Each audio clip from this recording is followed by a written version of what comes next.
Have you ever gone into somewhere and known it immediately? That stillness in the air, like you didn't belong, even though you had every right to be there? Not because you made a scene, not because you were rude or boisterous or in the wrong, just because of the way someone viewed you, or rather, the way they decided not to. It's a feeling that sticks with you, a look that lingers too long, a silence that says more than words ever could. This is one of those moments.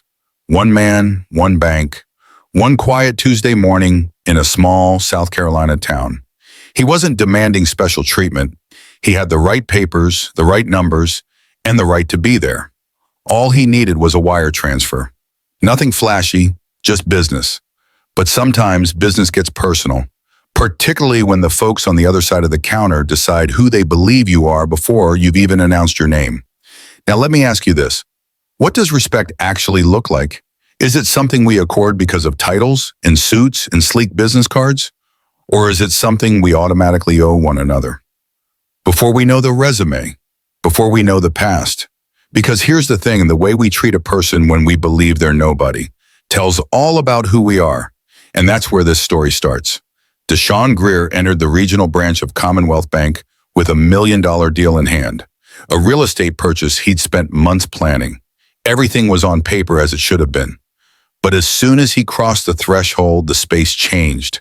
The kind of change familiar to people over 50. Quiet, but unmistakable. Not new, but still sharp. He was dismissed, brushed off, told to wait and wait. No questions, no decent greeting, no attempt to assist. And this is the worst part.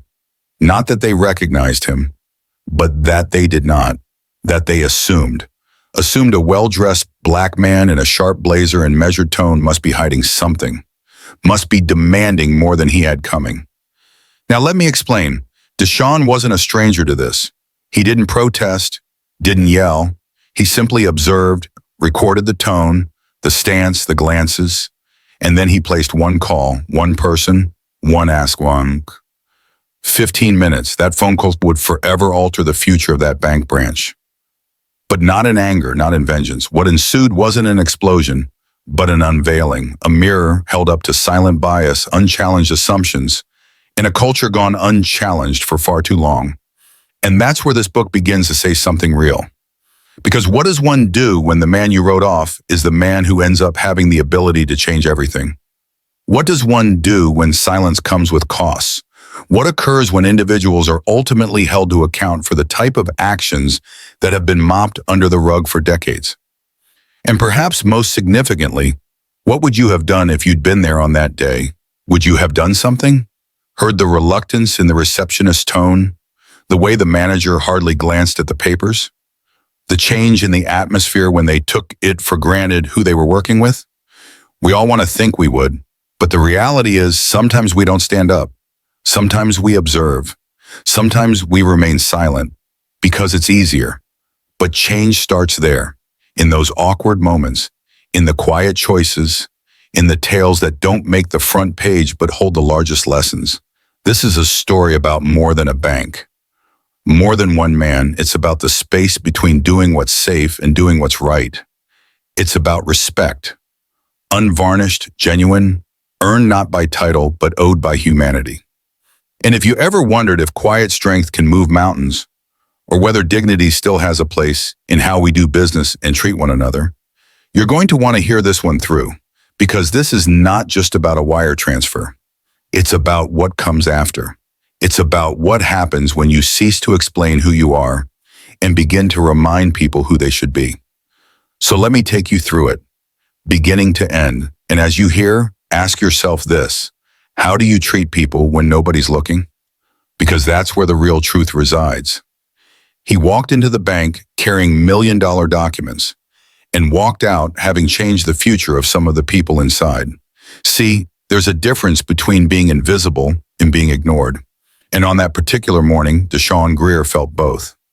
It was roughly 10:15 a.m. when he drove into the parking lot of Commonwealth Bank in Greenwood, South Carolina. The sun was already hot, reflecting off the smooth body of his black Tesla Model S. Peaceful and unflappable, he emerged from the vehicle, took a quick look at his phone and tucked it into his jacket pocket. He was dressed to kill, but not flashy. A sleek navy blue blazer, crisp white shirt, and a pair of brown leather shoes so shiny that they could be used as mirrors. Everything about him was planned out. He wasn't there to make a spectacle. He was there to complete a wire transfer. A large one, 7 figures. It was for a real estate transaction, one of 3 he had in the pipeline that month. As he walked up to the glass doors, he pulled at his collar. The door swung creakily open, and the bank's cold air poured out to meet him like an open refrigerator. He glanced around. 2 patrons sat towards the rear. 3 employees were in view, a receptionist in the front, a teller behind the window, and one who appeared to be the manager sitting at a desk. Deshawn offered a courteous smile. "Good morning." The receptionist lifted barely her head from the screen. No welcome, no smile, just a slight lean of her head, as if she couldn't make up her mind to talk or continue typing. He paused for a second, then stated plainly, "I'm here for a wire transfer. I was instructed I could come straight in." Still no eye contact. At last she grumbled, "Do you have an appointment?" His voice remained level.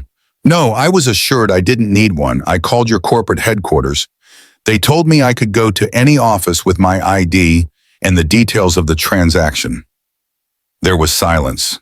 Then, with a half-hearted gesture toward the waiting chairs in the lobby, she said, "You may sit. Manager will attend to you." That was all. No name, no "how can I help you," just a dismissal. So he sat. 5 minutes had gone by, then 10. At last, the manager came over. She had angular cheekbones and a pixie-cut haircut. Her eyes gave him a swift once-over, a look people reserve when they're trying to figure out if you really do belong at a place like this. Deshawn got up and held out his hand. "Deshawn Greer from Bleat Tech." She didn't take it, just nodded towards her desk. "What type of transfer do you want to make?" He explained matter-of-factly. It was a real estate acquisition. He was required to transfer money out of one of his corporate accounts to an Arizona-based development partner. He had all the paperwork in front of him, account numbers, agreements, everything was perfectly regular. She furrowed her brow. "That's a significant amount. Do you have documentation for where the money's going to come from?" "I do," he said, handing her the documents. "Everything's right here.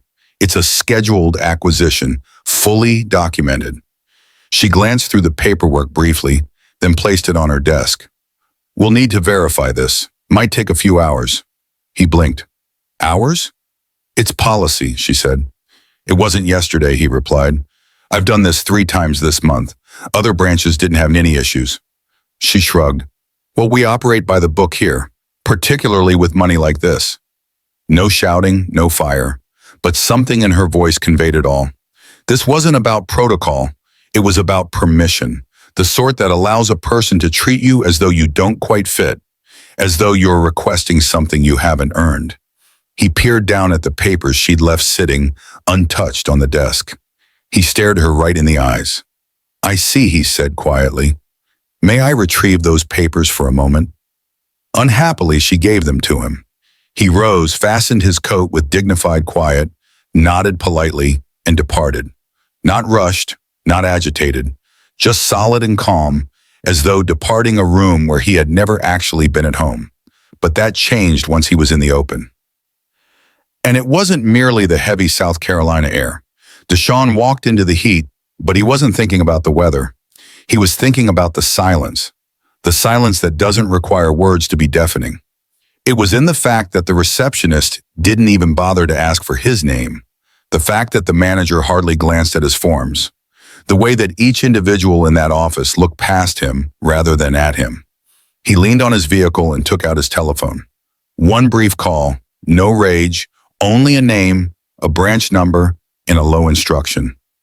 "I have you meet me at the Greenwood office, 15 minutes. He did not pace, he did not stew. Rather, he removed his jacket, folded it carefully, and put it in the rear seat of his Tesla.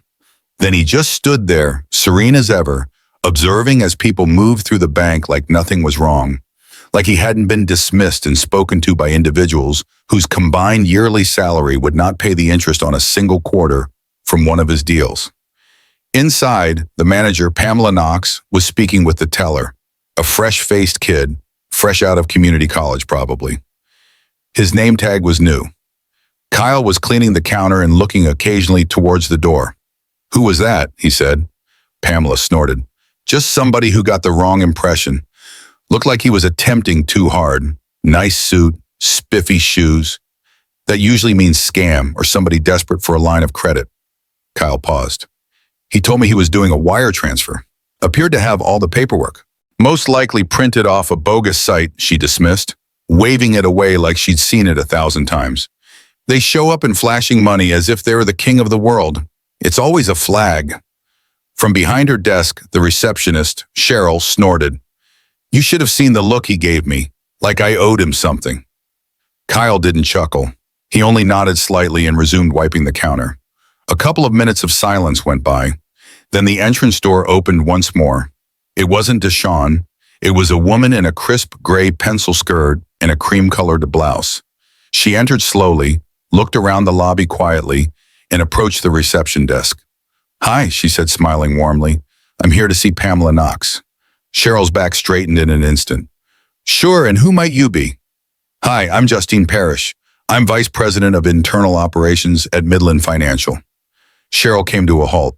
Her hands lingered keystroke Midland Financial, the holding company of Commonwealth Bank. "Oh yes, of course, just 1 minute," she said, leaping to her feet. Justine did not sit. She waited. Pamela sauntered over, smile wide and overly enthusiastic. "Ms. Parrish, I wasn't expecting you to drop by today." "I wasn't going to," Justine answered, her voice quiet but firm. "But something came up that required my attention." She shifted a little and he was standing there, Deshawn. He entered behind her, no blazer today, just solid, confident presence. Pamela's smile faltered somewhat. "I believe you have already met Mr. Greer," Justine said, her eyes not leaving Pamela's.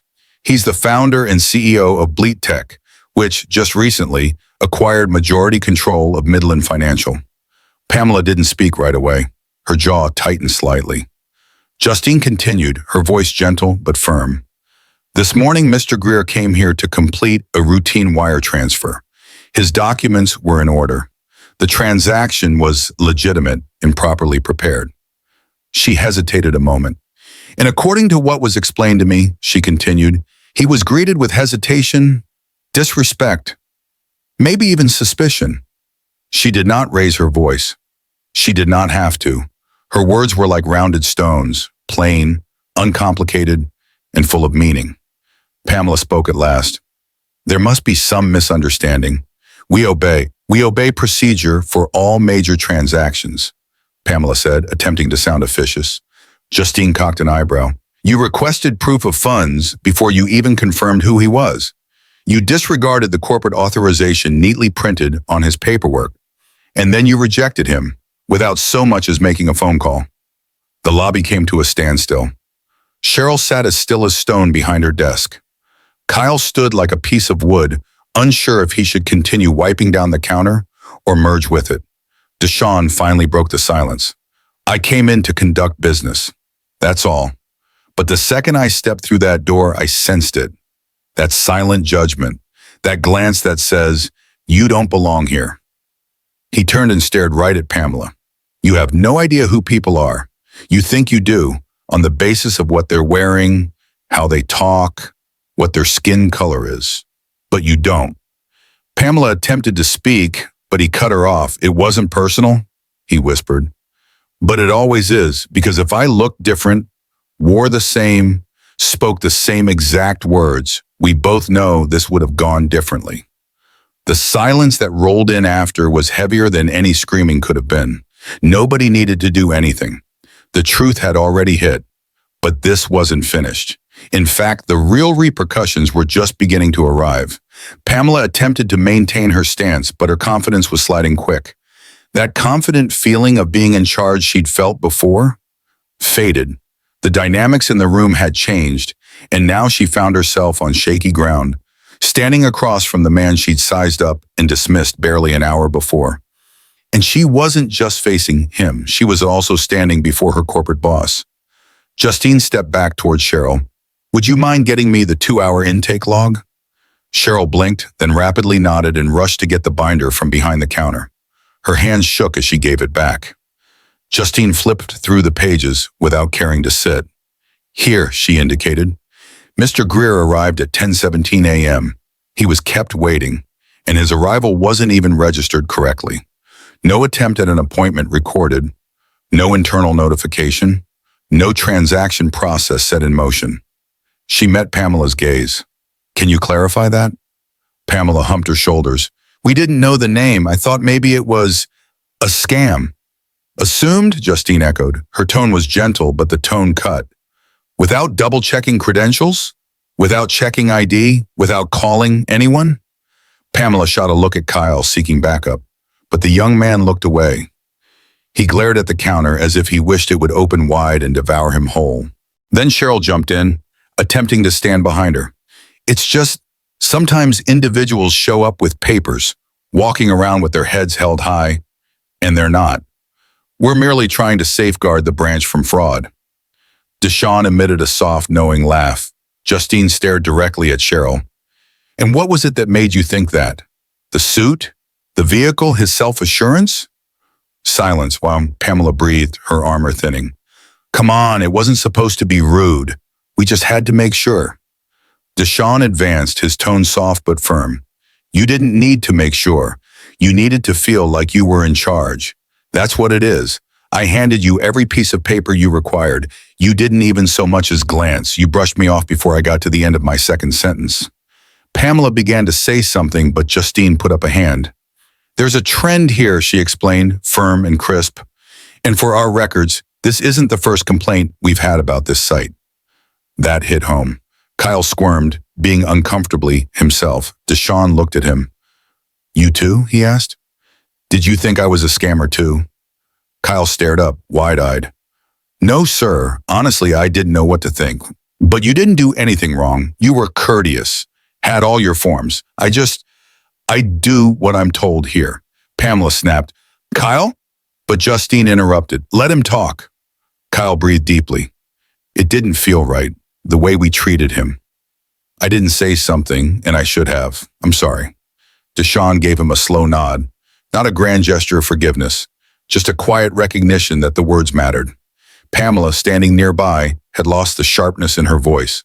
Her authority now hung by a thread. I've been here for 17 years, Pamela said, her voice strained. I've worked hard for this branch. I've trained dozens of employees. I've never had a complaint.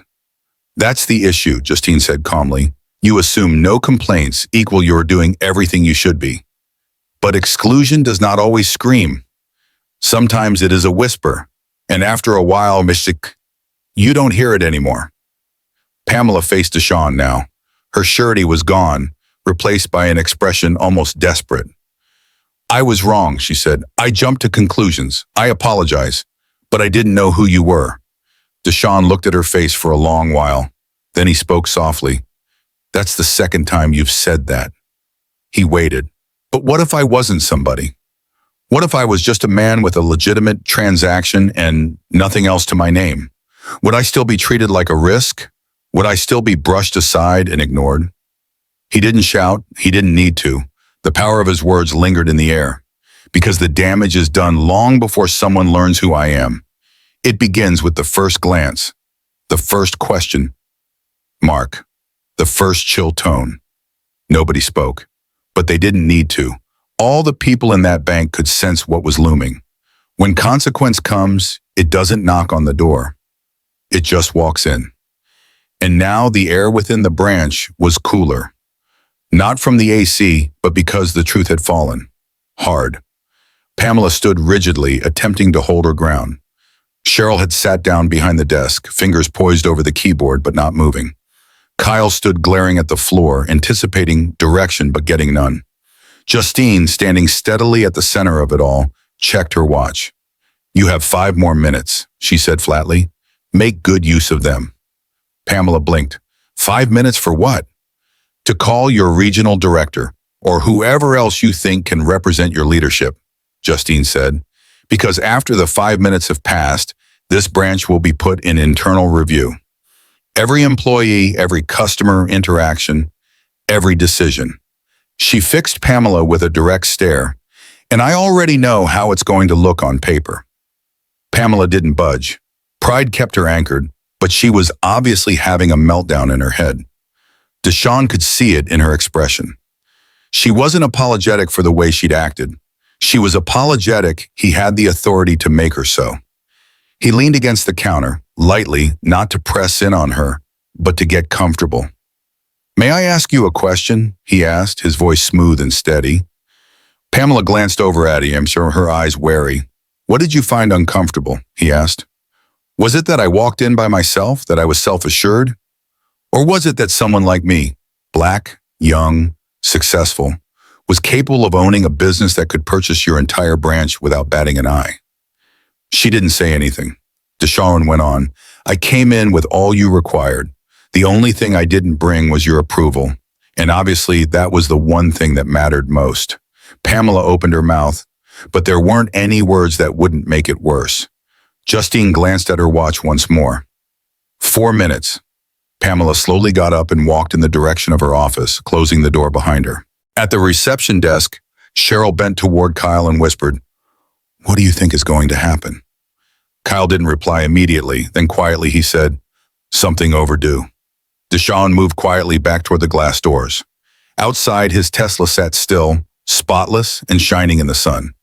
It wasn't about the car or the titles or the money. It was about all they chose not to see in him: the calm strength, the confidence, the composure, the way he held his space, never raising his voice, never needing to. People tended to believe true power was loud. Deshawn Greer knew otherwise.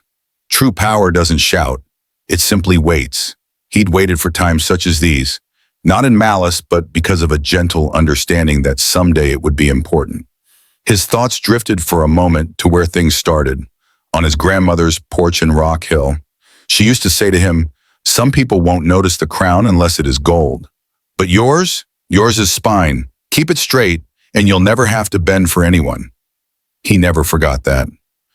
3 minutes left. Pamela was still tucked away in her office, probably dialing every contact she'd saved since 2004, but no one was coming to rescue her this time. This wasn't going away with a phone call. Justine turned to Cheryl. "You know, if you just greeted him properly, asked a few standard questions, maybe made a call to confirm his appointment, none of this would have happened." Cheryl nodded slowly. "I thought I was doing the right thing." "No," Justine said firmly, but not unkindly. "You thought you were playing it safe. But the truth is, you only play it safe with certain kinds of people. That's the part no one wants to admit out loud." Cheryl looked like she wished her chair would swallow her whole. Deshawn checked his phone. One new message from his assistant. "All cleared. Arizona transfer ready. Congratulations on securing the deal." He put the phone back in his pocket. That door had been shut officially, but another much larger one was ready to swing wide open, and this one wouldn't leave anyone unscathed. Pamela did emerge from her office just as the timer ran out to 5 minutes. Her demeanor had altered. Not humble, not apologetic, just resigned. "I couldn't get through," she muttered. Justine gave a simple nod. "Then we'll proceed without them." Pamela looked at Deshawn, searching his face for some trace of mercy. There was none. No cruelty either. Just clarity. "I've already filed a formal incident report with HR," Justine said, her tone cool and professional. "But I'm also making an executive decision today." She paused. "Effective immediately, this branch is being placed under internal audit. All employee access will be suspended at close of business." Pamela's mouth parted slightly. "You're shutting us down?" "No," Justine said. "We're removing the people who don't reflect what this company stands for. And based on what I saw today, that includes you." Kyle blinked, surprise. "Wait, me too?" Justine regarded him. "You're on probation. Your silence placed you at fault, yet it's evident you were obeying orders without question. You'll be redeployed to another branch with intensive mentorship." She kept her eyes on his. "Whether or not you remain employed will depend on what you allow yourself to learn from this." Kyle let the air out of his lungs. It wasn't relief exactly, but lighter than the burden he'd been shouldering. Pamela stood unmoving. "I've worked here almost 2 decades, she replied in a soft voice. Justine nodded. And during that time, how many others have you spoken to this way? How many customers exited this branch feeling precisely the same way Mr. Greer felt this morning? You might not have gotten loud, but that doesn't make the harm any less real. Pamela's shoulders bent under reality. Justine turned to Cheryl. Same applies to you. Your final paycheck will be sent by Friday. You're dismissed. Cheryl stood up abruptly, her lips parting like she wanted to argue, but no words came. She grabbed her purse from under the desk and walked out the door without looking back. Deshawn hadn't moved, hands still in his pockets, calm and composed. He watched it all unfold, steady as ever. Pamela, slowly collecting her belongings, finally glanced up at him. You simply walked in here and ruined my career in 1 hour. He nodded his head slightly. No, he replied. You ruined my career. I simply reflected back at you. She snorted. People make mistakes. They do, he replied. But what you did was not a mistake. It was a choice, he hesitated. You didn't just misread a situation. You chose that I didn't merit your respect, Deshawn whispered. That's different. Pamela began to speak once more, but this time Justine broke in softly. I think we're through here. Pamela shot a final look at the lobby she once ruled with impunity, then turned and left. A silence fell upon the room. Kyle rubbed his palms together nervously. I really didn't anticipate all this today. Deshawn gazed at him. Neither did I, but the truth is, I quit being shocked by this sort of treatment a long time ago. I just don't let it slide anymore. Kyle nodded slowly. You shouldn't have to. You're young, Deshawn replied. Learn from this. Stand up earlier. You'll sleep better at night. Justine walked over and handed him a document. The wire's been approved through a direct channel. Transaction is cleared. You're all set. Appreciate it, he said with a nod. Justine glanced around the nearly empty lobby. I know today wasn't easy for anyone, she said, but sometimes the cleanest cuts come from quiet decisions. Deshawn looked toward the door for a second, then said, You know what bothers me most? What's that? Justine asked. They didn't treat me badly because they knew who I was. They treated me badly because they thought I was nobody. Justine slowly nodded, and that's exactly why they're gone. She reached out her hand. This time it was taken. They shook hands outside. The heat of the day hadn't changed, but it felt different now. As Deshawn walked into the sunlight, he felt it deep in his chest, not pride, peace. Within that bank, individuals had questioned everything, his documents, his identity, his right to belong. But never had they questioned themselves. And that was the genesis of it all. What they didn't know is this. Sometimes the lesson never comes with a warning. It comes later, in the still moments of contemplation. And contemplation always arrives after the damage has already been done. News travels quickly. In Greenwood towns, it moves even more quickly, particularly when there's a bank, a firing, and a prominent somebody nobody knew was prominent until it was too late. By morning, the news spread everywhere. Some of the local business owners were already talking about what occurred at Commonwealth Bank. The branch hadn't closed down, but its spirit had. Cold, reluctant. There were only 3 of them left. One loan officer, a security guard, and a temporary receptionist corporately sent. The vibe inside? Shaken. Pamela sat at home, by herself in her kitchen, looking at her phone. No text, no call from the regional director, no emails, no apologies, just nothing. She refreshed her inbox again, then scanned her social media timeline. And there it was. Bleat CEO cleans house at Greenwood Bank after alleged racial bias incident. Her picture wasn't on it, but she knew the article was about her. The facts were too precise to ignore. She hung the phone up face down and leaned back in her chair. The flavor of last night's regret hadn't dissipated. She was stuck on replaying it over and over in her head. His voice, his calm, the realization of who he was, and perhaps more painfully, who she had once been. For 17 years, she thought she was fair, professional, by the book. But it didn't matter anymore, because when it mattered most, when she had the opportunity to treat someone with basic respect, she'd used assumption instead. Over town, Kyle stood outside the back door of the bank, a cardboard box of his possessions in his arms. He hadn't been fired, but it felt as if something inside him had been stripped away. He didn't despise Deshaun. If anything, he admired him even more now than before.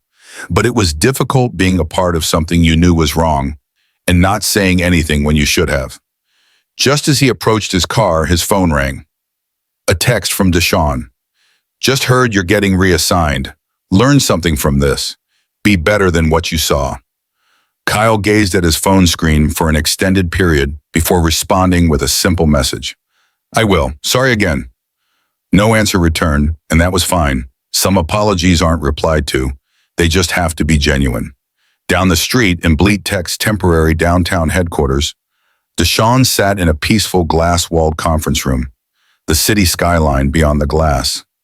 He was finishing up the last of the Arizona deal paperwork, sipping coffee, headphones on, phone flipped, face down. A soft rap on the door caught his attention.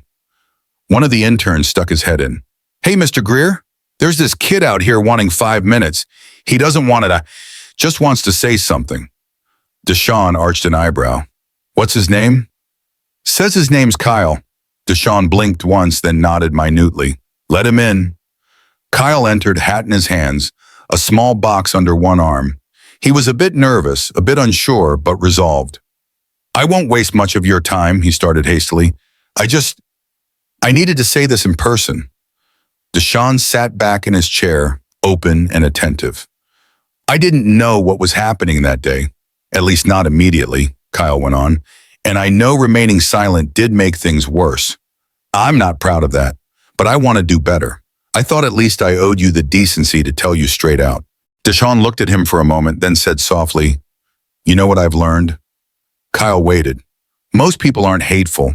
They're lazy in how they perceive the world, how they treat people they don't really know. You weren't cruel. You just didn't care enough to question what you were seeing and wonder if that was the whole picture. Anyway, that's what you've got to repair. Kyle nodded slowly. I will. He started to move away, then stood in the doorway. Thanks for not ripping me apart. Deshaun provided him with the most superficial of grins. I don't ruin people, Kyle. I simply show them the mirror. As Kyle walked away, Deshaun sat forward once more, his elbows on the table. It had never been about revenge, not ever. It was always about something greater. Standards, respect, accountability. But even now, there remained one final thing to do. One final chapter of the story.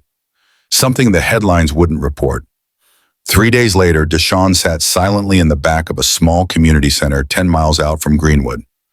No suit, no shoes polished. Just a clean t-shirt, jeans, and sneakers. No cameras, no reporters, no speeches being taped. It was a town hall forum, one booked months in advance. The subject, access to small business banking. The irony wasn't lost on anyone. When it was time for him to talk, he stood up and made his way to the podium, glancing around the room. Perhaps 40 people, a bunch of small business owners, some young professionals, and a couple of curious students. He cleared his throat. I wasn't planning on coming tonight, he said, but I came because there's something I've been carrying around with me, and I think it's important here. The room fell silent. 3 days ago, I went into a bank, nothing out of the ordinary, just had to conduct a transaction. I had my credentials, documents, a clean documented history of deals. He hesitated for a fraction of a second. But it didn't matter, not when they recognized me, not because they knew me, but because they believed they did. There was a whisper throughout the crowd, fidgeting chairs, furtive eyes. They saw a black man in a suit, he stated flatly, and assumed I was either lost, pretending, or threatening. He paused for a beat and then went on. And here's the thing that hurts most. It wasn't what they said, it was what they didn't. The silence, the sidelong glances, the tight-lipped politeness that turns teeth when it thinks nobody is looking. He scanned around. No notes, no speech, only truth. I didn't scream. I didn't cause a scene. I made one quiet phone call, and within the hour, the same individuals who had dismissed me were out of work. Several in the crowd blinked in astonishment. But that's not the triumph, he added. That's not the true narrative. He stopped, then continued. The true victory was a young man who visited me afterwards. He said he remained silent. He said it didn't feel right with him, and he apologized. To my face, said Deshaun, his head bobbing slowly. That's power. He wasn't referring to money, not titles and corner offices. True power is entering a room and challenging people to be better, not with force, but with values, not with volume, but with quiet evidence of who you are, even when no one's watching. Some people nodded, someone applauded, slow and soft. He raised a finger. But let me make one thing clear. I didn't come here to shame anybody. He scanned the room. Something came here to remind us all of one thing. The most dangerous thing that we can do is presume. He let that stand. The room was quiet. You don't know who a person is. You don't know what they've constructed, what they've carried, or what they can do. Additional heads nodded.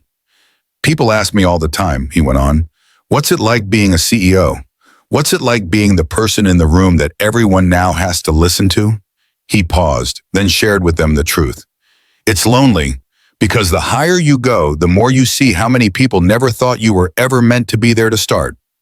Silence once more, not uncomfortable, simply weighted with understanding.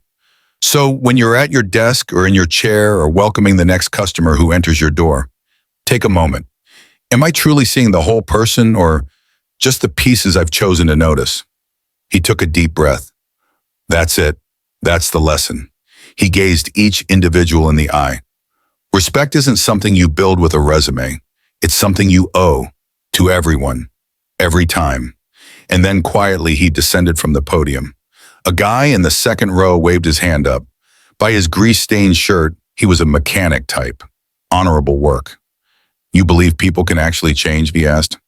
Deshaun looked at him, paused for a second, then nodded simply. Yes, I think most people want to, but wanting ain't enough. He crossed his arms loosely. You've got to act on it. You've got to sit with what you've done. Speak it out loud. The man nodded slowly. It wasn't a flashy answer, but it was real. After the forum ended, there were no handshakes, no cameras, no standing ovation. Deshaun just slipped out the same way he came in, quietly. As he reached his car, his phone buzzed. A message from Justine. Internal audit done. Greenwood branch officially in new hands. Entire staff retraining in progress. Smiled to himself, shoved the phone back into his pocket. No response necessary. Some results speak for themselves. He exited the lot, windows open. With mind open, warm sun in his face. He didn't have to be seen. He didn't have to be noticed. He just had to be respected. And sometimes, that begins when you stop telling people who you are and begin reminding them who they could be. You don't need to raise your voice to make a difference. Sometimes, all it takes is walking in, standing up straight, and refusing to be small. So next time someone looks over you, look straight through them, then walk on. If this story resonated with you, share it, discuss it, ponder.